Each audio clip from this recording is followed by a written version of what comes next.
Hi, and welcome to the Peak Endurance Podcast. My name is Isabel Ross. Episode 93 is an interview with George Dyer. Over 11 days in June 2020, George ran over 560 kilometres to raise money and awareness for breast cancer and breast cancer research. He started with a 100-kilometre run at Knox Athletics Track on the 7th of June and then completed a great train run, which saw him run the entire length of the Melbourne metropolitan train network.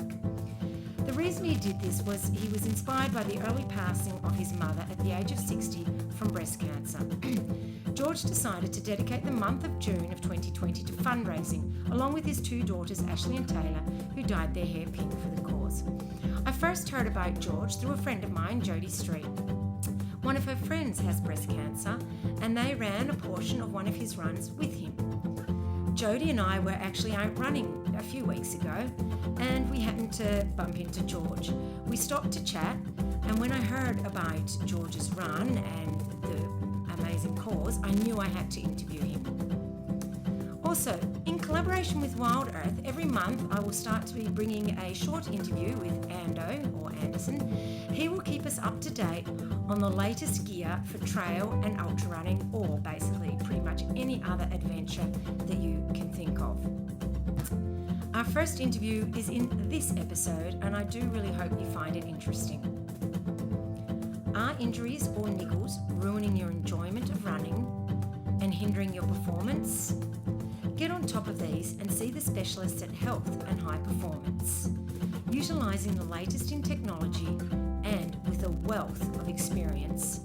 The team at Health and High Performance can assist you with all your running injury and performance needs. So, to get back to enjoying your running again and achieving the results you are capable of, head to healthhp.com.au/run or find them on Instagram, Health High Performance. Health and High Performance are located in Mont Albert, Melbourne, but are also available for telehealth appointments, not only Australia-wide, but also around the world. Contact them on their website to find out more. Wild Earth Australia are the online store to help you make the most of the outdoors, with top quality gear at great prices.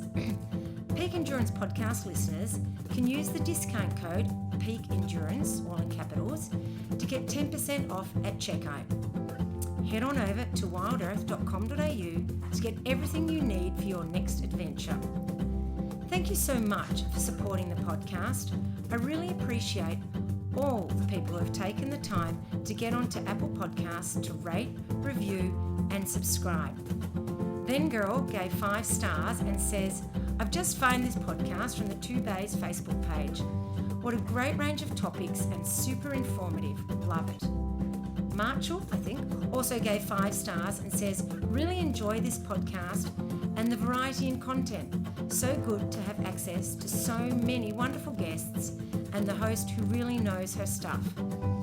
Next, an unknown user, because it just came up as a bunch of letters, says, in-depth running information and local and international guests.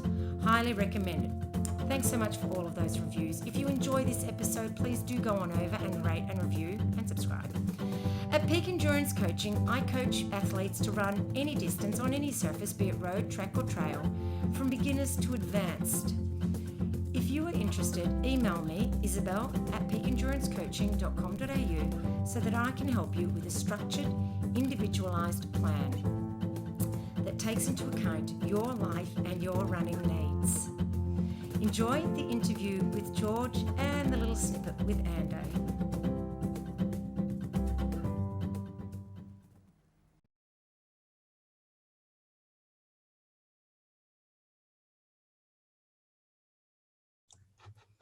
Hi, Ando, and welcome to the Peak Endurance Podcast. Hey, how you going? I'm good, I'm really thank stoked you. to be part of that. Yes. Now, you're coming on. You're from Wild Earth, and you're here to talk about the latest and greatest things in trail running. But just for the moment, can you tell us a little bit about yourself and your running background? Yeah, of course. I pretty much started running 2011 after I have like a crazy disease and got like fully paralyzed. So it's like just gonna start running as like a fitness, and then did a couple triathlons, and few friends say, "Oh man, you should stick to the running. You actually do that very well." So I've done heaps of 50Ks. I think I found that 50Ks is my distance. Have a 2:37 marathon. Nice. Got fifth at UTA 50Ks, fifth at Tarera, fifth at Queenstown Marathon. So yeah, I have some good results, and I'm enjoying some like long distance running. Done probably like over 1,500 Ks, which include like UTA and Tarera. Yeah, I've done them a few times. that's a lot of 100Ks. Yeah. Yeah, I think I've done, but I think 50 is more my thing. I like the speed and not too worry much about the nutrition. Yes, so I think that's I probably true. yeah. I love that to have a bit of a goal in a race instead of just like playing too much, which I think the 100K is more like how you plan well during that big distance. So I have a bit of like running backgrounds. Yeah. Not many 50Ks years. are good too because they don't take quite as long. No, I always say if you don't do nutrition at 50Ks, you won't die. Yes. But you can finish. You can still finish it really strong. Yes. In 100Ks, is like throwing the dice. You never know if you're gonna finish if you don't do the nutrition well. Yeah. No, and many a race has been lost or DNF'd because of nutrition. So yeah. Correct. Fair enough. Yeah. So can you tell us or tell the listeners a little bit about Wild Earth? All right. Wild Earth, I've been here for almost 4 years, and they've been in the market for over 10 years. They are based in Gold Coast. Yep. Our biggest market is online. We go from trail running to people who are doing mountaineering. So we have like lots of climbers. Like we had all, like probably I would say in Australia, we are one of the stores who has the best brands. That's why like our goal is to provide the best products to our customers. So being in the market for a long time, where we still have customers who come to the store and it's like, I never heard about you guys, so, which is pretty cool. But like we were talking before, like in the running community, everyone knows each other. Yes. Which is everyone knows Wild Earth. So Yes. I think I think I see a really positive side about all those pandemic. I've seen a lot of people running now, like way more than before. And that's also impacted in the Wild Earth. So we have a lot of new customers coming with like no experience and looking for shoes and running like gear. That's pretty cool. Yeah, that's awesome. And it's always great to see more people getting into running anyway, isn't it? 100%. So inspiring. There's a lot of people out there who's like amazing stories and they don't like have the opportunity to share. And then once they start running, I think they kind of feel more comfortable and they open up and you're like, oh my God, really? And then they're like, yeah, running is something really amazing. Doesn't matter where you're from and what has happened to you in the past. Like once you run, everyone is the same. Yeah, I totally agree. That's what I love about the running so much is the community as well. Yes, very true. Like we are always looking after each other. Yeah. So you say you're predominantly online. Do you have a bricks and mortar store as well, or? At the moment, we just have one store in Gold Coast, but we are building. So there's something coming up really soon. Cool. Which is going to hit the marketing and then everyone's going to find out. Yeah. Sounds really exciting. Yeah. Yeah. Awesome. All right. So we thought it would be interesting for you to come on once a month and tell the listeners the direction of trail running and, you know, with the different things that come out and that we can have a look at something new and interesting in the products for trail running. So what do you see sort of as the trends for 2021? What I found out is in that 8 months, the brands had a lot of time to come with some new gear and work it, not just in the design, but develop something lighter and which provides more efficiency. Yeah. So they are really getting close to what the road running done like it 2 or 3 years ago when Nike started all that change, and then all the other brands follow. Yeah. So what I found in the trails as well, they kind of feel like, oh, we can also use that really nice little shorts and a really good carbon shoes. That's what I found. So I think there's a lot of companies in the last 8 months, they work really hard to come with something which can probably be like surprise a lot of people. Yeah. So everything's going a lot more lightweight, basically to reduce the weight that you're carrying on your body to increase speed, I'm guessing. Correct. And also they have those dry quick now, which you don't sweat as much as you used to, because also the fabrics are lighter. But also now they have the sun protection and everything coming up as well. Yeah, which is really good. Lots of brands using recycled material as well. Yeah. Yeah. So that's a great innovation. Yeah, correct. They are caring about the environment. It's a big thing for the brands now.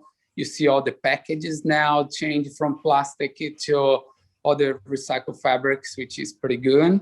Yeah. So yeah, there's a big change. That's exciting. That's excellent. Yeah. Right. So you've got a product here, some shoes that you were going to talk to us about. Can you tell us about those, because they sound pretty awesome? Yeah. So talking about carbon shoes, what has happened the last few months, North Face, they came with a carbon plate, and I think they pretty much had over 10 professionals involved who was testing the shoes frequently, and they came up with the first carbon shoes plate in the trail running. Wow. So yeah, so not just the carbon plate, so the shoes, the cushion is way more responsive as well. The fabric is way lighter. It's definitely not a shoes where you're gonna do like 600 Ks. Yeah. But the shoes is definitely gonna have a big impact in your race. Like you definitely, if you do the homework, when it comes to the day, you can definitely perform better with what the shoes is going to provide you. Like I took the shoes for a run today, and what I found is like it's way more responsive. The shoes was way more cushioning than the traditional, which felt like I wasn't going fast, but I felt like I was saving energy. Yeah. So it was not like my breathing was like just like a tempo run, and I was like in a race pace, which was pretty good. I wasn't like killing myself to get the space. Yeah. And then I finished the run. I did like 11 Ks. So, and I was like, wow, the shoes can definitely provide like a better response, and it's efficient as well. I think what the shoes was, and there was one thing I found is really light fabric, but there's a nice support. So what they've done, yeah. So when you talk about the carbon plate, where is that located within the shoe? So the carbon plate is located between the rubber, because the rubber now, the North Face create a rubber which is similar to the Vibram. Yep. So, and the sole is like, which it hits the ground, is a kind of a Vibram sole, so it's stiff kind of a rubber. Yep. And then you have a bit of it's like a really spongy fabric, and then you have a carbon plate, and then you have your insole. So the carbon plate is in between the insole and the new rubber technology as well. So obviously you can't feel it within there, but you just can't feel. Yeah. No, but you definitely, when you're running, you definitely feels like it's way more responsive. Because I run in the Nike Next Percent. Yeah. That's my race shoes on the road, and I found like I was like wearing like a different type of shoes.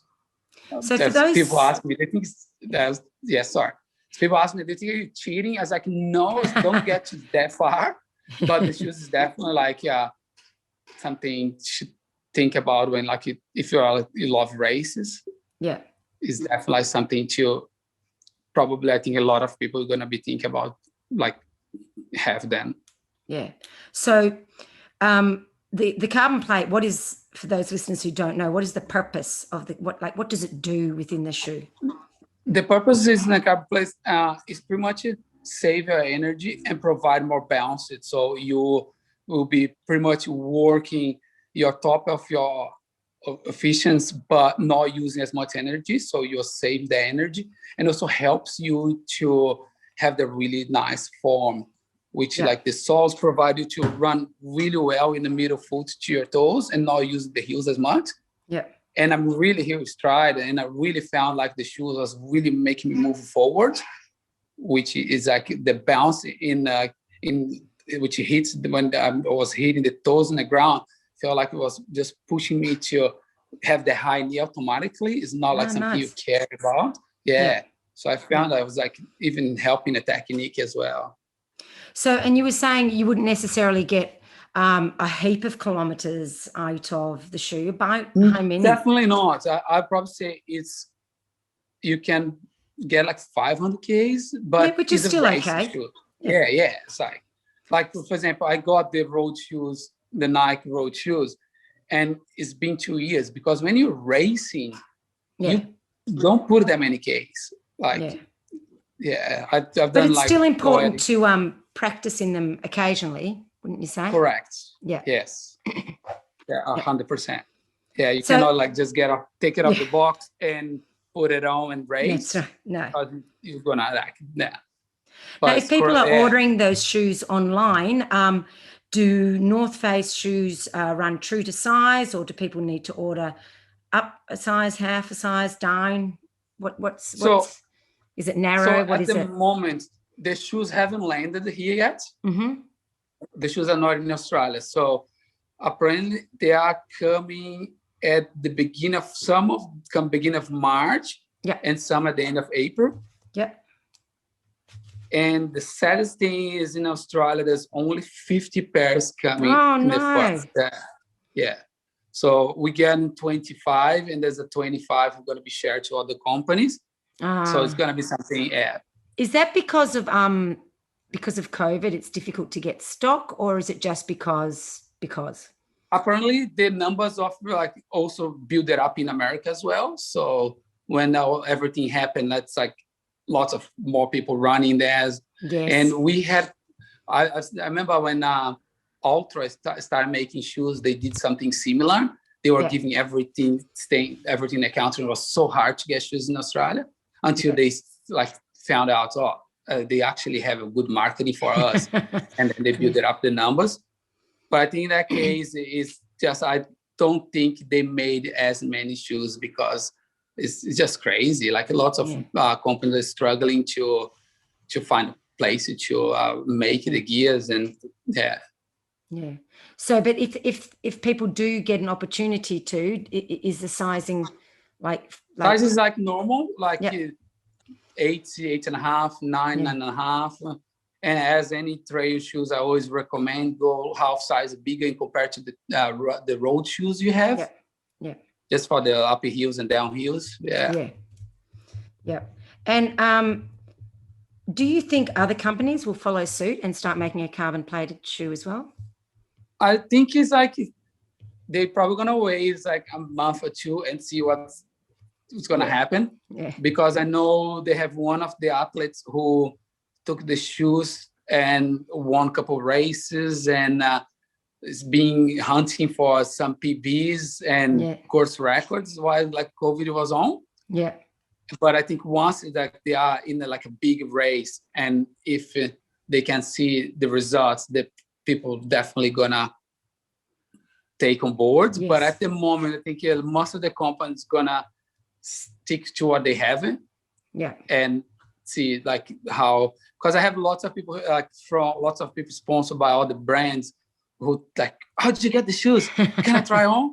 So they want to see like even like some pros, they want to try the shoes and see if they definitely like if they can feel the difference. Yeah. So I think it's like when, it's the same when when they start doing on the road, everyone hold for a few months, but they have they had there waiting. Yeah. Yes, and then yeah. Oh, well, that's really exciting. Thank you so much for sharing those shoes with us. And No, thank you. I'm so happy to be part. Yeah. yeah, I'll put some pictures up. You've got some shoes there. Can you hold them up and let us I have a have bit the of a look? shoes here, that's the carbon ones. Yeah. Because in the range, they're gonna come with 3 shoes. Only those ones has carbon, and the other 2 has the same rubber, but not a carbon plate. So Okay. the carbon plate, I think, is gonna be over $300. Yep. And Which the other isn't too 2, bad. Yep. yeah, for what we see at the moment. Yeah, And the other yeah. 2, one is going to be more like a training shoes. Yeah. So it's in that $240 range. Yeah. So it's also more like durable as well, and also slightly heavier. Yeah. And the one in between, the still can race, is still slightly lighter, but no carbon plate. Will be the 3 models, like one long distance training, one race if you want to spend the carbon plate, and the other one if you don't have the money to spend, but you still can have a really good racing shoes with the same technology without the carbon. Yep. Sounds excellent. All right. Well, thank you so much for sharing that with us. We really appreciate it. And I look forward to speaking to you again in a month, and we can talk about something else that's new on the trail. Sounds great. I can't wait. Excellent. All right. Thanks so much. Thank you. Bye.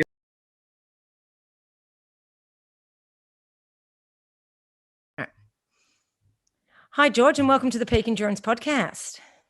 Hi, Isabel. How are you going? Yeah, I'm very good. And how about you? Have you been for a run yet today? No, a little bit later on I'll go for one. Yeah. Oh, you're more of an afternoon runner? Yeah, mostly because I start work early, so I'm sort of left home by 6 every morning. So yeah, most afternoons except for the weekends. Yeah, fair enough. All right. Now, well, for those who haven't heard of you, and can you tell the listeners a bit about yourself, your general athletic background, how you got into running? Oh, my general athletic background. That started right back in 1970.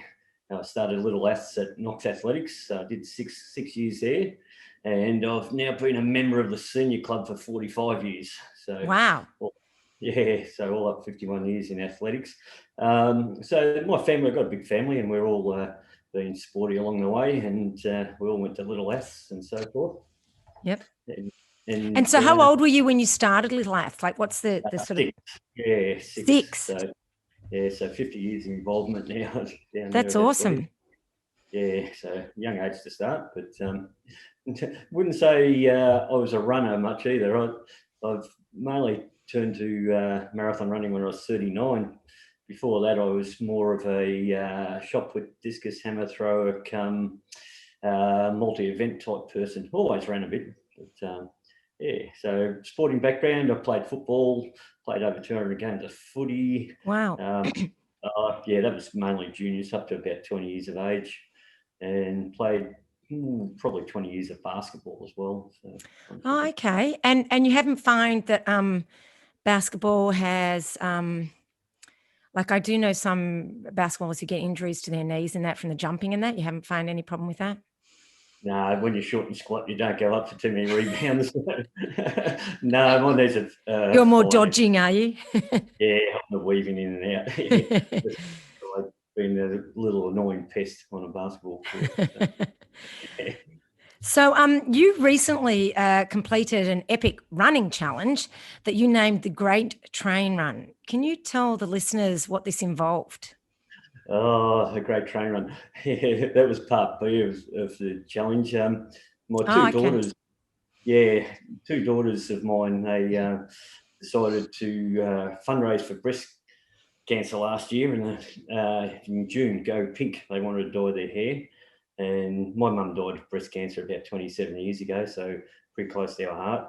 And so they wanted some ideas and about what I might do or what we could do for fundraising and so forth. And so the part A of the challenge, which why I'll mention it, is that how I got onto the Great Train Run by accident, was that I've got a large family, so I challenged my family members that I'd run 100 Ks on the athletics track.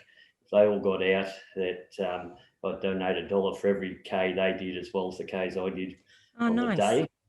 But they had a 10-hour time limit, so I had to make sure I ran along pretty hard and finished the 10 hours. But while I was training for that, we were on night shift due to the COVID lockdown, and I was out training during the day, running past some railway stations, and I worked for the railways, and my boss happened to ring me while I was out running, and I was having a chat, and I said, "Oh, yeah, I'm passing all these railway stations.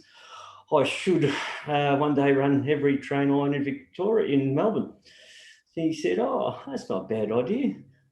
Put something together and I'll see if I can get it up and running." So I spent the next couple of days planning 10 days of running, 467 Ks, 222 train stations. And that's where that evolved from. And I did that 2 days after the 100 Ks on the athletics track. So I had 13 days. Oh, wow. days. So that's a lot of kilometres. Yeah, in 13 days. Yeah, it was a busy little fortnight. So you say you ran every train line. So there's only 10 train lines? No, you had to mix them. There's probably about 12 because you've got the offshoots at different areas. So what I was doing on days, say for instance, day one was every day I'd drive into Flinders Street or thereabouts where I was going to finish my run, catch a train out to, say, first day was day one. I went to Williamstown, ran into Newport, caught the train out to Werribee, and ran all the way into Flinders Street. And so I'd mix and match the line. Yes, I see. Yeah. So I managed to juggle them around a little bit so that I could sort of, I think the minimum day was probably 44 Ks and a few days of 50 Ks. So it was a juggle around. So yeah, managed to cover every train line as possible. That is awesome. And so was this did work allow you to do it as part of your work hours? Yes, they did. Yes. So work gave me permission to go and run for those days. So it was that's great. Yeah, that's great to have that kind of support, isn't it? Yeah, and they publicised it a lot on our internal email and newsletters and so forth. And it was great. And so when you say you ran along the train lines, do most train lines have a bike path or some sort of path beside them, or did you have to sort of invent a bit of a route sometimes? Oh, I had to invent a lot of routes, but probably about a quarter or half have got easy bike paths nearby. And then I had to rely on a bit of Google Maps at times, which sent me in the wrong direction quite often. No, that would never happen. No. Oh, they sent you to a dead end that you have to run 5 Ks around to get to the other side. That's all right. But no, I did a lot of forward mapping and sort of things and trying to get a direct route. And it was only the tricky bits where you couldn't see the train line that you had to sort of get Google Maps out and go for it. And so did you have many people coming along and supporting you on the actual runs themselves? Not a lot. Most of the days I ran by myself. I had a few visitors at different times. Had a fellow Metro employee run with me from Craigieburn for a couple of stations. And then the only visitors I had an ex-Knox athlete, Mark Clarence, run in from Frankston all the way into Flinders Street with me. And then Kelly McNamara and her crew ran with me on the last day from Belgrave down to Upper Gully Station. That's right. And that's how I found out about what you've been doing through Jodie, who knows Kelly. And it's always the 6 degrees of separation, isn't it? That's right. Yeah, it was very emotional that last day with Kelly because, with what she'd been going through and everything. And it was, I think I was emotionally drained by the end of the trip because when I was out running, I had a bit of interaction with the general public and so forth. And you hear people's stories and everything running along. They wonder why some crazy fellas run around in pink wig and tutu through the whole of metropolitan Melbourne. But it was very emotional draining by the end, I think. Yeah, and I mean, I can imagine because as much as you want to hear the stories and be supportive, it also it impacts on you as well, obviously. Yeah, it did. And, as I said, with Mum 27 years ago, it's still sort of pretty emotional sort of side of things. 27 years on. Yeah, look, I don't think it matters how long it is, does it? No, it doesn't. So it started out as a fundraiser, and my daughters will back me up on this. And we've done a little bit of fundraising for cancer over the years and so forth. But we discovered along the way how many people are affected by breast cancer. Not just our small little family and the stories and it became not just raising money, it was more about raising awareness in the end. And if we've managed to save one life out of what we did, it's just fantastic, Yeah, look, and I'm sure you have, no doubt. And what did you do? Like, obviously, the trains, who you worked for was putting it out on their information, but how were you spreading the word? It was predominantly on Facebook and friends. That was where it was mainly going around. I had a couple of people who had some media contacts and were trying to get it out to the media, and nothing sort of eventuated from there. And then Mark Clarence, who ran with me on the second last day, he spent the whole of Friday morning ringing the TV networks on my last day. And when I was at Richmond Station on the way in, I got a phone call from Channel 10, and they wanted to meet with me at Richmond Station and so forth, and then at Flinders Street. So that was nice. Yeah. That's awesome. I'll add I do a YouTube clip as well, so I'll add that clip at the end of the interview to the YouTube clip, so people can see that, because you kindly sent that to me. So that'll be good for people to see. How was it running in a wig and a tutu? Was the wig horribly hot and uncomfortable, and did the tutu chafe? No, it was the middle of winter. Yeah. So actually keeping my bald head warm, I think. So. And believe it or not, over that 13-day stretch, I think we had sunshine every day. Oh, wow. That's unusual for Melbourne. Oh, it was. And in the middle of winter. And so I think Mum was shining down on us. And I think so.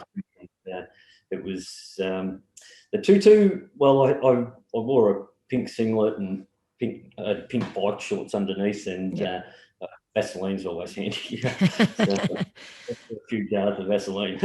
But I got used to it. It was just someone did every day, and got a lot of comments, but it's all right. That's all right. Yeah, I mean, you want people to know that you're doing something a bit different, I guess. So it's worthwhile. Yeah, no, it was good. Yeah. And so, you said your shortest day was 44K. How did you train up for doing that much running? Well, this started just after we got locked down the first time in March. So I initially just started training for that 100K, and I was doing 10Ks in the morning, 10Ks at night, and then I was starting to do 20Ks in one hit a day. Yeah. And after I got that phone call from my boss, I started about an 8-week training block before the train run, where I was doing 30 plus Ks a day. Oh, wow. I had a couple of weeks where I maxed out at 240 to 280 Ks in the week. And, so I was just out there doing some crazy stuff. You were, and what sort of pace were you when? Because I assume probably sort of between 5 to 5:20 a K pace. So pretty solid. Yeah, reasonably solid. Yeah, no, very much so. Yeah. And go. So had you ever run 100 Ks before you did that 100K? A few times, yeah. I've done a couple of those 24-hour relay for lights where I've done over 100 Ks on the track before. Yeah. So it was and I did the Oxfam Trail Walker one year, so that was 100 Ks as well. So your body sort of knew what you were doing, so that's a good thing at least. I'm not sure it's a good thing because your mind knows what it's going to go through. But, yes. Sometimes knowing it is worse. I get that. That's right. But no, it was good. Yeah. I think if I'd trained, I wasn't too frightened of it because I'd done so many miles in preparation for this one. Even the 100Ks on the track, I wasn't sort of frightened of. Because I'd done quite a few 50K training runs and stuff like that. So so it wasn't scaring me. Yeah, and I mean, honestly, a 50K training run is really all you need to do for 100Ks anyway, isn't it? Yeah. I don't do much more than that. No, just too much for the body to recover from. And so when you're out there running all morning, basically, what did you do for nutrition on the run and hydration? Nothing. Because I don't remember seeing you with a pack or anything. No, on the actual train run or for training? No, the actual train run, yeah. Actual train run. I had a little bum bag that I that you wouldn't have seen. It was actually on the back of me. And basically, of a morning, I would go out with just a lightweight top and a waterproof. Yep. And get out to the station, change into my gear, a little backpack on every day on the way to my Flinders Street or wherever. I would stop at 7-Eleven, have a pie and Coke for breakfast. That for 10 days straight. That was my nutrition. And basically, I didn't. Occasionally, I would have halfway along, I might have half a can of Coke, and then I would not eat until I finished on the day. Wow. So basically, did it with nothing. So did you eat breakfast before you started? Pie and Coke. So it was the pie and Coke, and then, okay, I thought you meant you had that when you finished. So you'd have the pie and Coke before, and that would be it. And you might run 50 or so Ks on that. 50 Ks, and the odd half a can of Coke or something along the way. That's amazing. So no gels, no sports drink? No gels, no sports drink. No, just a bit of Coke and a pie. And you didn't get hungry? I'd have been starving. No, I think there's enough to distract you. I train all the time without taking anything, no gels, no liquid. So I think I'm sort of used to it. You have the odd time when you feel a bit peckish, but I tend to find that disappears. If you just run a bit harder, it goes away, I think. Distract it with a different pain, yeah. Yes, that's right. So, as soon as I finished, I shouldn't tell you what I'd go and eat. No, do tell. I'd try and get some fatty food in straight away. So, probably 4 or 5 of the days, the closest thing handy, because I do like to eat straight away after I finish, was McDonald's or KFC or something like that I could find as close by as I could. Well, so, it's probably not too bad. It's definitely fatty and it's loaded with calories, so you're on a winner there. So my diet is probably not what most people would run on and finish with every day. But it seems to be serving you well. I think so. Yeah. It gets me by. So clearly you don't, like, I often ask people I interview about, whether they're vegan or keto or whatever. You obviously don't subscribe to one of those specific diets. No, I'm not in trouble. I probably only cook one night a week and take away 6 of the other nights. So seriously. Yes, people will know me. Will know I'm not lying when I say that. So what's your takeaway of choice other than McDonald's? Oh, well, I don't eat that much McDonald's as a rule. So I mainly will have pizza, Chinese, fish and chips, KFC in my 4. Oh wow. And that doesn't, like, the next day you don't feel heavy and upset in the stomach when you run? No, that's good. I think my body's used to it, so it's no different. And so I'm just a crazy diet and just... good for you. I think that's fine. Like, I think sometimes, myself included, we get a little bit too obsessed about diet and all those sorts of things. And sometimes, it's good not to be so, obsessed with that sort of stuff. So obviously, so it was during lockdown. So you were still working during lockdown? Yes, I was still working, and we got lucky in that I think it was early June we came out of the first lockdown, and we went back in the start of July, and I got all the runs and everything in while we were still open for that little brief period in that 1 month. And but no, I was working right through. So we went on to night shifts. I was doing night shifts for a while we were in lockdown. Okay. Why was that? Just to keep out of general public, so at night there was only us on site, sort of thing. Okay. Yep. Yeah. So that was the one reason. Yep. Fair enough. And so you were allowed to do it as part of your work hours. So you would just finish your run and go into work and work, and you weren't needing a bit of a nap? You mean during the run? During the train run, yeah. During the train run itself, no, they let me not come into work. So it was good. It was roughly an 8-hour day by the time I started, because I'd leave home, park the car, have to catch a train, and on the run I would stop at every station, take a photo, and head off to the next. Sometimes have to stop and look at my map. So about every day was probably about 5 hours of actual running time, and so I'd come home, and by the time I got home, it was mid-afternoon, 3:30 or so. So I'd be catching the first train at about 7 out, because it was dark. So I wanted to get out to the lines, and I was basically starting just when the sun was coming up every day. Yeah, of course, because it was winter shorter days. Shorter days, yeah. But no, I didn't have to work while I was doing the that's good, run. Because I was going to say that'd be pretty horrible. It would have been a lot of fun. I would have done it if I had to. It would have been a lot. So, do you have a high point from the challenge and a low point that you can share with us? They're both probably the 1 point.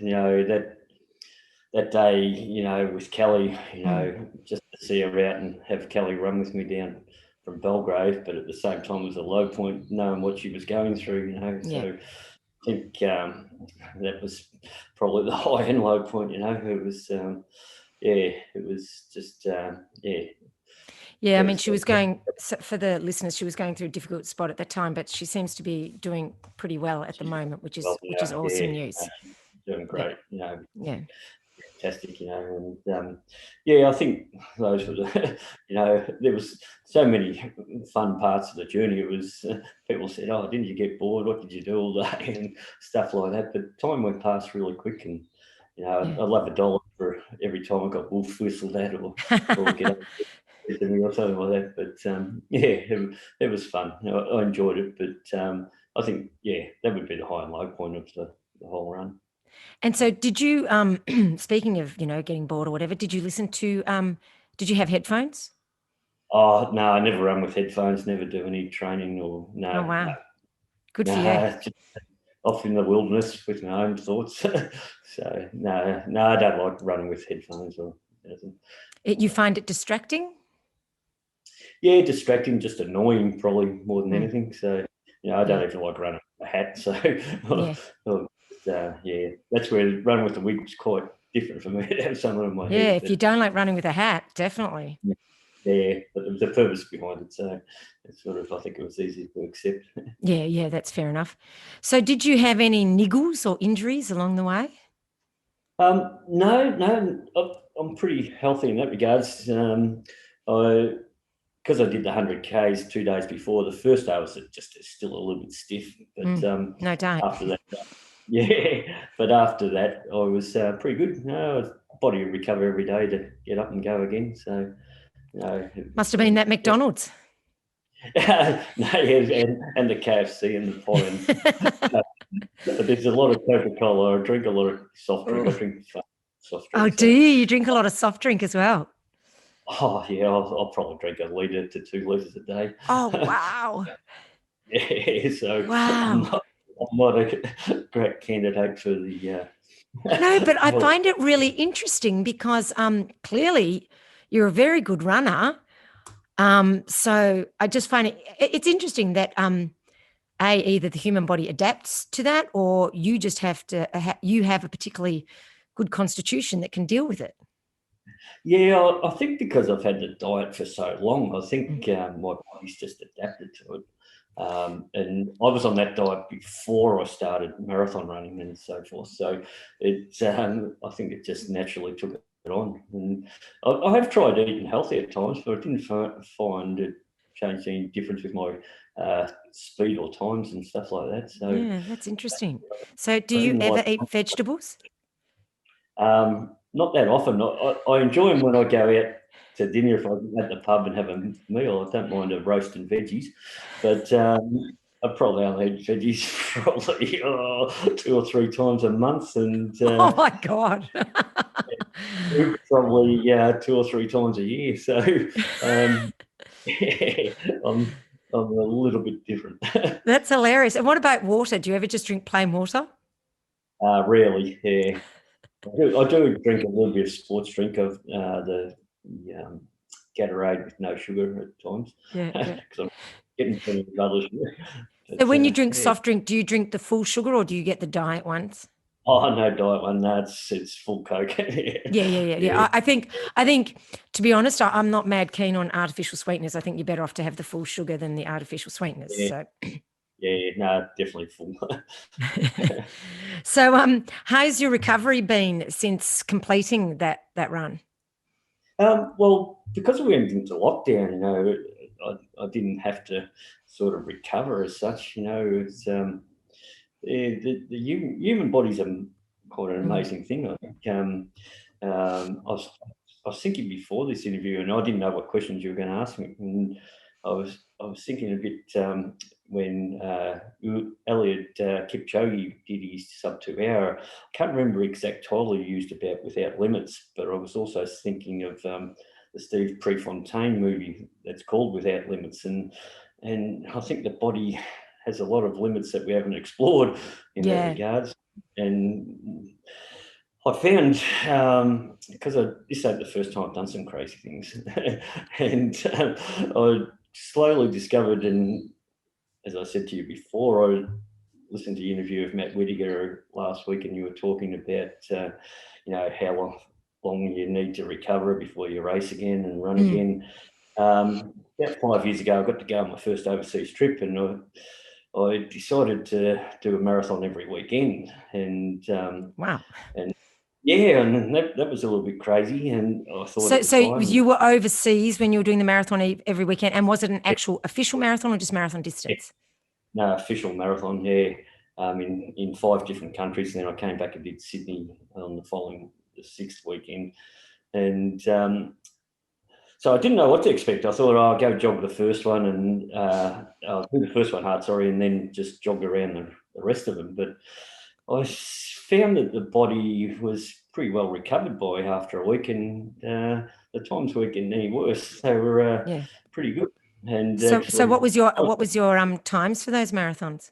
Well, the first one I did 3 hours 28, but by the end I ran 3:14 in Sydney, and I did a 3:10 in between, and so forth. So they were pretty good, but that's just amazing. Started the exploration, and then I started doing some marathons overseas, and I decided I wanted to try and do the 50 states of America, and you might see a little background picture there. Yes, I was going to ask about that. Yeah. That's a scratchy map my kids gave me one Christmas, and you can scratch out every state when you've done it, and it comes up as a colour. And so I've got 23 states to go, but over in America you can do multiple marathons. So I started doing different trips and different days, and one trip started with Melbourne Marathon, and then I did 13 marathons overseas in the next 4 weeks, and the end of that is nine marathons in 9 different states of America in 9 consecutive days. Oh, my word. Yeah, so I discovered the body can surprisingly recover pretty quick and go again the next day. So how did you travel between those different states?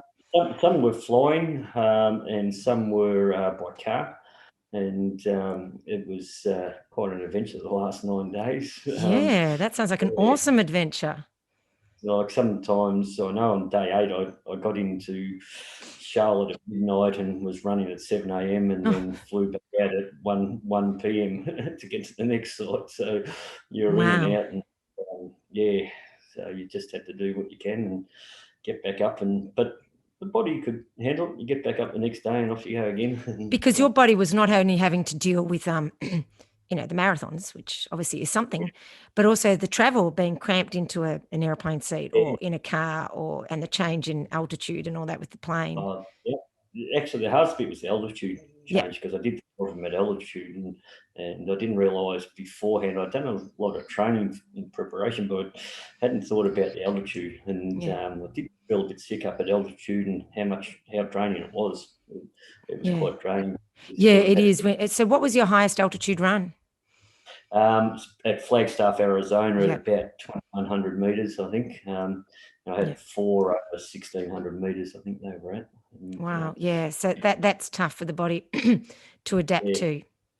But obviously you did it. So with COVID going on and everything, when are you hoping to get back to the States to continue finishing off the mat? I won't be for a few years now.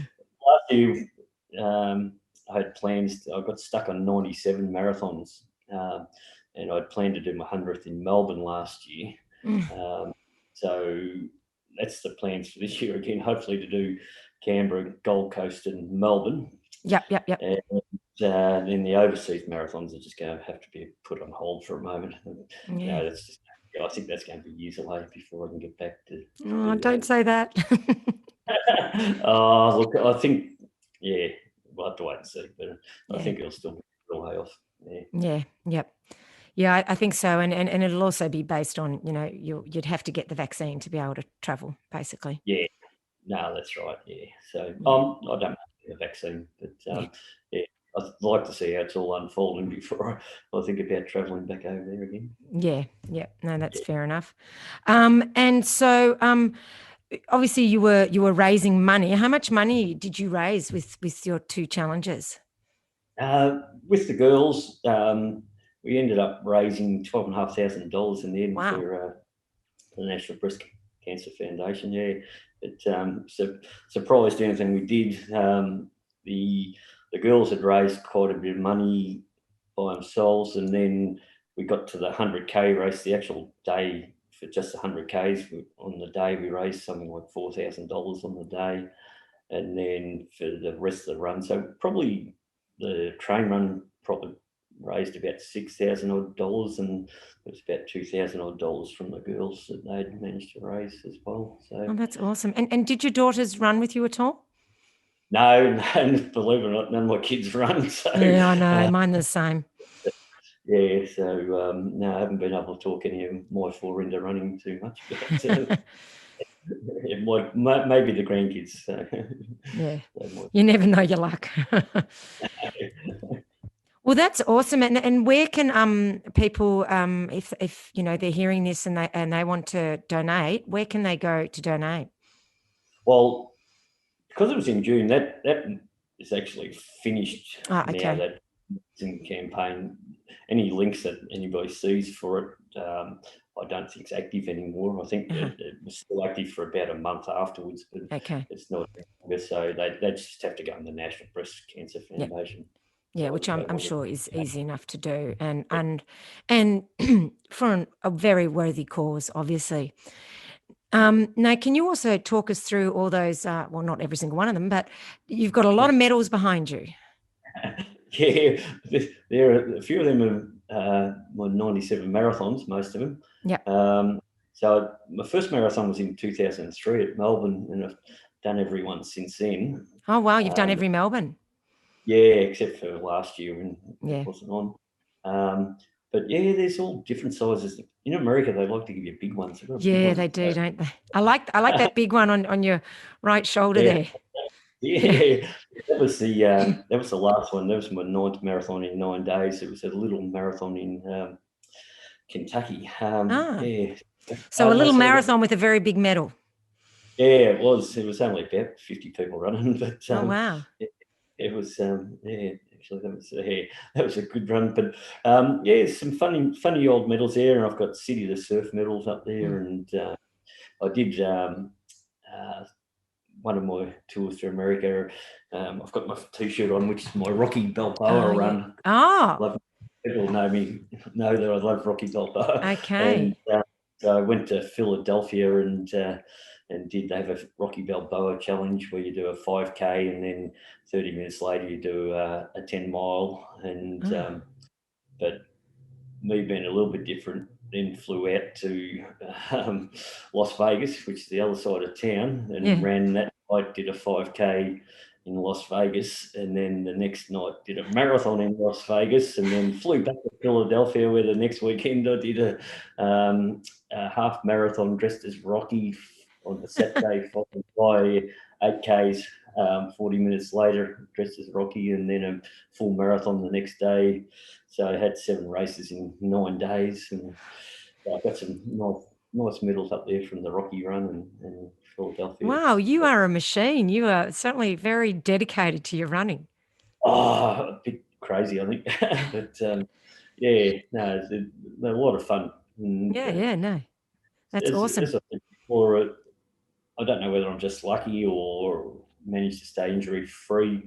I think that's one of the biggest secrets, staying injury free, and sort of able to just shuffle along and turn back up for the next day, and away we go. Do you do much speed work or anything like that? Generally I do. Like for some of the crazy runs, it's a bit different, but normally I'll do speed work on a Tuesday night. Yep. And when I was a little bit younger, I used to do Thursdays as well, but now I tend to keep it to a second, either a race or another speed session on a Saturday.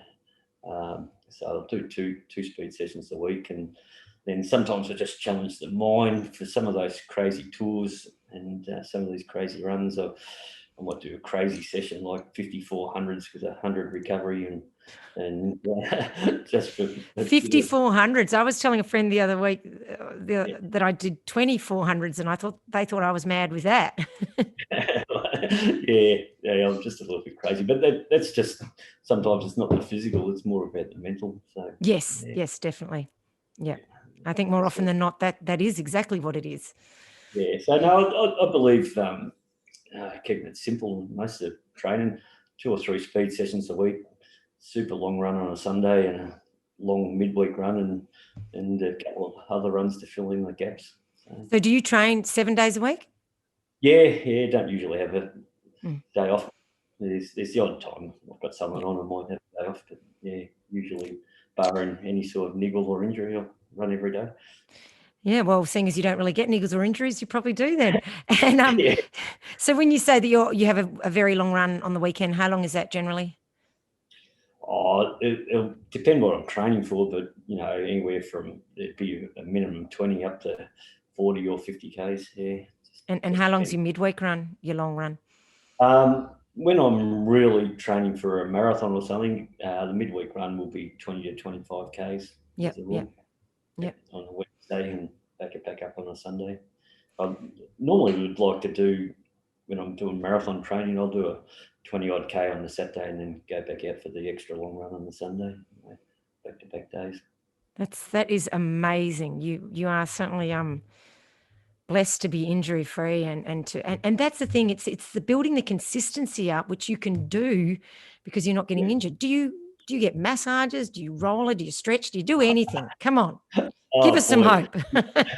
I'm not going to I'm going to give the average person hope because I don't do any stretching, never have, can't touch my toes. Massages, I hate massages, so I don't have massages, no. So no, just plain and simple. So maybe we're doing it all wrong. Maybe we should get rid of all of those. And I don't know. There's faster people than me, and they might do all these other things. So maybe that's what makes it faster. But it just seems to work for me.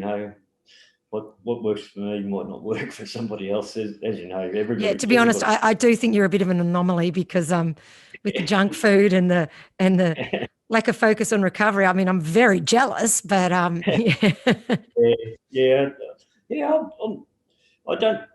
think the body, when I train the next day, I'm not necessarily going hard every day. So no. even though I might be doing a bit of mileage, it's not. At most, I'll do 2 hard sessions 2 days in a row. I won't do it. So you'll run easy, basically. Then, even your Yeah. Wednesday long run, I assume, is an easy-ish pace. A relatively easy pace. It's not the Monday and the Friday runs would be a slower jog than the Wednesday run. Yeah. And the Sunday runs, but the longer runs are still at a reasonable pace. So I still like to push them along a little bit. So do you tend to run alone most of the time, or do you run with other people too? Predominantly, all my training I do alone. I've got a running group that I coach now that started out of, I was coaching all my kids through basketball about 15 years ago. A couple of mums wanted to get fit, and so it's branched out into a running group called the Dyer Hards. And I like the plan words. Yeah, they've got about 20 people. So they come down. I usually do my training down at Athletics Track Tuesdays and Thursdays before they come down. They come down 6:30 on a Tuesday and Thursday, and then Sunday mornings they join in and go for a run. So that's about all I run with. I assume you're not dragging them on a 50K run, though? No, occasionally a couple of them do a marathon, so they come on some of the longer ones. But so I do get a few of them out. But predominantly I train alone, but those 3 extra sessions that I join in with the Tuesdays and Thursdays when I feel like it, and it gives just a bit of extra recovery run. And then the Sundays I blend mine in with their Sunday run. Do you do any strength work or any cross training? No, I'm not good for you. No, you're terrible.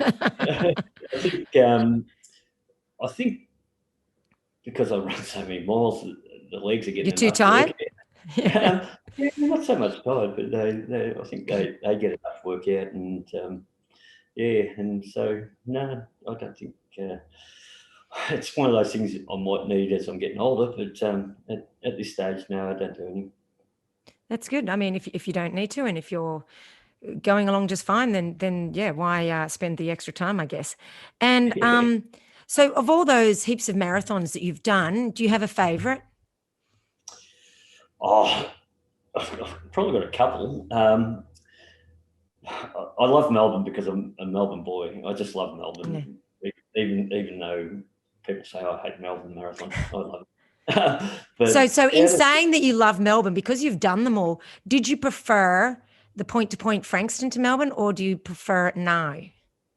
I would love it if they put it point-to-point again, because I did all that. The iconic bit of running from Frankston to Melbourne, it just feels so much better. I agree. Current course does allow for better spectator involvement. Yes. You do get more people out on the course cheering you're along. So that side of things I can understand. Yeah, of course. I'd love it if I went back to point. So Melbourne will always be my favourite, and I'll do it for as long as I can now. But I think probably the marathon I loved most was Jungfrau in Switzerland. I've done that. That is so good, isn't it? It was just beautiful. The whole setup, the whole carnival. And so beautiful. It's just amazing. I didn't realise I didn't do any ill preparation. Oops. It was a bit of a failure. But I just loved the beforehand, the past the night beforehand, going and meeting people, the community runs with it, the big flugelhorns at the start. Yes. I thought Americans were patriotic at the start of their marathons, but the Swiss were very patriotic, and then just running through the little villages, and the whole village is out with the cowbells and going hop, hop, hop, hop, and cheering you on. And it was just, and then once you get into the mountains, once you start at about 26, when you climb right up, and the snow-capped mountains around you, just amazing. It was just, and then afterwards you get back into town and you go down, and they had have a tribute band on and big celebrations afterwards, and it was a big weekend. But I just loved the whole thing, and just the area it was just amazing. Yeah, I mean, it's a stunning area, and yes, a fantastic race. I do agree. And listeners, if you want to put a race on your bucket list, that's definitely one to put on. Oh, for sure. but do some hill training though. So did you manage to run? Because it's basically the first 10 Ks is flat and the next 32 odd Ks is all uphill. Did you run all of it or did you walk any? No, I had to walk. I didn't realise how taxing it would be, and it was my fifth marathon in 5 weekends, and so I ran hard to 26 Ks, and I thought, I saw people starting to walk up the steep hill as you turn that corner, and I thought, they're soft. After trying to run a bit of the hills for a while, I discovered why it was easier to walk up those steep ones. Yeah, but and the last bit is quite steep and a bit rocky, so probably a bit harder to run anyway. It was hard to run, as you know, but I just felt a bit fatigued to the end, and I don't know whether it was the elevation or whatever. Plus, the day before, I went up to the actual train station and did the snow bit, and probably should have done that 3,500 meters and all that the day before. And, have to admit, I actually did the same thing the day before too. So you were so crazy. So the last, probably the last 5 or 6 Ks, it was like I fell off the top of the mountain. I almost sat down. You know this, if people get out on those trails, I don't know how they get out there, but there was some guys sitting down drinking beer on one of the corners and beer, and I actually felt like it at the time. It would have been quite handy just to sit there, but so the last bit was quite a struggle, but the last case, nice, you run downhill. Yeah, that's right. Yep. That was it's a nice way to finish it. It is. Yep. I've done all the majors are fantastic. I've done all the 6 major marathons. Oh, awesome. And the crowds in them are just incredible. And Boston itself, have you done Boston? No, I haven't done any of the majors. No, Boston's incredible. The town just own the whole marathon, you know. And after you finish, you walk around town. They treat you like a rock star. You actually feel famous. You know, that's nice, though. Yeah, so it was special. Boston was special. So I mean, you're lucky to have done all of them because they're getting even harder and harder to get into, obviously. Yeah. Look, 3 of them I was able to qualify on age time. And then Tokyo and Berlin had to go in tour groups. And London I could have qualified, but you have to be a UK resident. So had to go in a tour group for that one as well. Yep. That makes it harder, not being an elite runner as such. But you know, then it makes it also more worthwhile, I guess. And is there any race that is on your bucket list? Oh, well, that's interesting. This year, just filling some gaps. I'm going to do hopefully some ultra runs. But I was going to ask you about that. Yep. Yeah, I still want to do finish off those marathons, and so Alaska is going to be my 50th state when I'm going to make the final frontier. So I love Alaska. Yep. You've been there, haven't you? Done. Yeah, it's awesome. I'm to make that my 50th, and I want to do before I stop traveling 50 countries as well. So I want to do 50 different countries, but I'd like to do the North Pole Marathon. So that's one on the bucket list, but it's very expensive to do. Yes.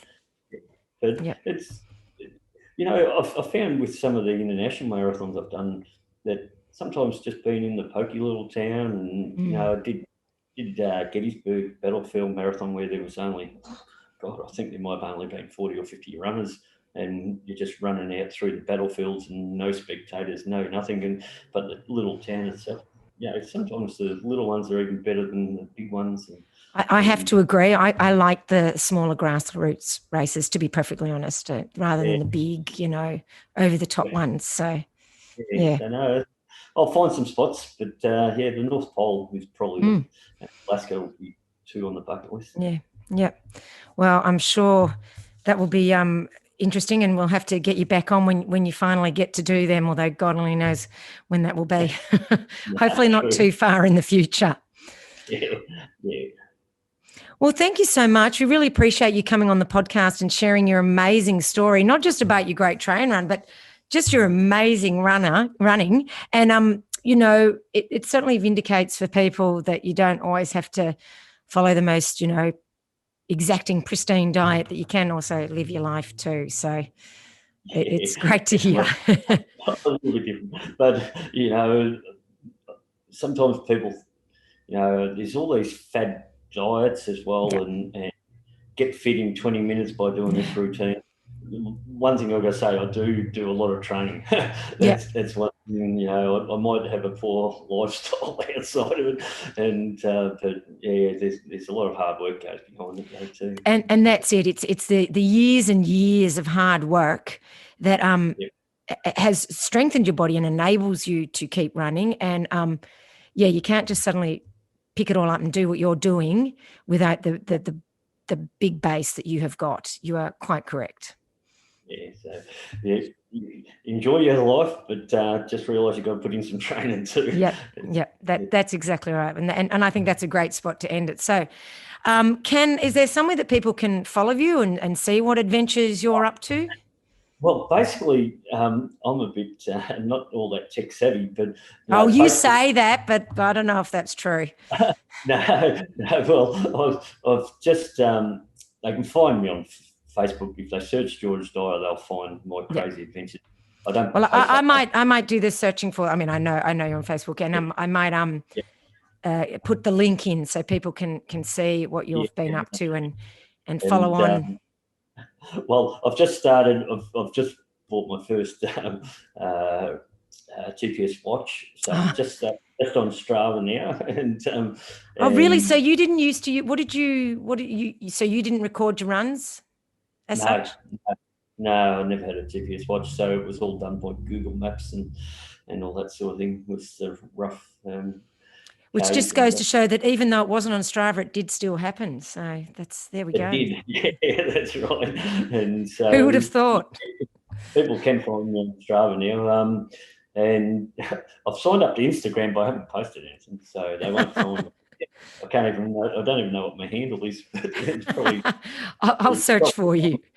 Yeah, it's probably Rocky Balboa. And if it's not under my name, there'll be someone Rocky involved.